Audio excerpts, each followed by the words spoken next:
If we look at service and selflessness and we look at the construct and the principles within it, if a current business was to look to try to adopt some of the great teachings that you've shared with us, what would you suggest they do immediately to get them started? Whether you're the CEO of the organization or whether you're someone further down in the organization, the first thing that you can do is make a commitment. Show leadership. Demonstrate leadership. Begin living according to these principles. I guarantee you that people are going to notice. And as people begin to notice that you're living this kind of life, they're going to come to you more and more. They're going to trust you more and more. They're going to consult with you more and more. Lou Mobley said something that is incredible to me. He said, what is a leader? A leader is a person who has followers.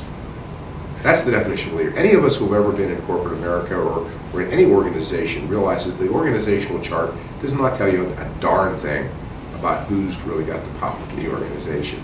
As an old salesman, I realized that very early on I better figure that out. So to me, the most important thing you can do is make a commitment, start doing small things, little things, in every day, saying thank you more, looking at people more, trying to be more sensitive to others, taking more advice, offering it less, that kind of stuff that is going to be, start showing people that you're living this. If you are, hopefully, if you're further to the top of the organization, you're going to begin and make a commitment to begin an initiative to actually transform the organization. Well, when I look back to my own company, when I formed my own company, interestingly enough, we didn't start with a business plan.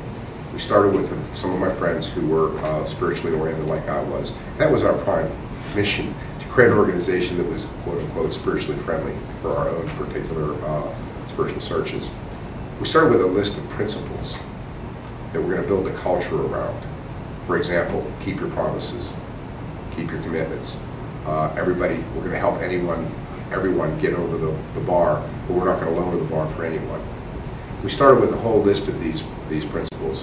One of them is we're just not going to quit no matter what. We're going to put our back against the wall. We're not going to quit. We had a list of principles. I don't even know if we actually even wrote them down or wrote them on a board or something when we first started. There were only 4 of us. And so, what I think we did in retrospect is we created our own little monastery. Now, as I've mentioned many times, the Father Klein, the ex-abbot, modernized the monastery, was working to modernize to turn the monastery from a place that was surrounded by walls, which is traditionally the way monasteries work, to a place in which it had a mucous membrane or a membrane around it that shares with the environment. So the modern monastery, especially as the way Father Francis Klein, who was the abbot who I admired so much, builds it, is there is a sharing with the environment. It's not walling yourself off to make a monastery. But what you're really trying to do, what's great about a membrane is it allows the good stuff in and it doesn't allow the bad stuff in. So as I said in the essay, make a commitment to manage culture and not worry so much about managing people. Another example of how we aim past the target.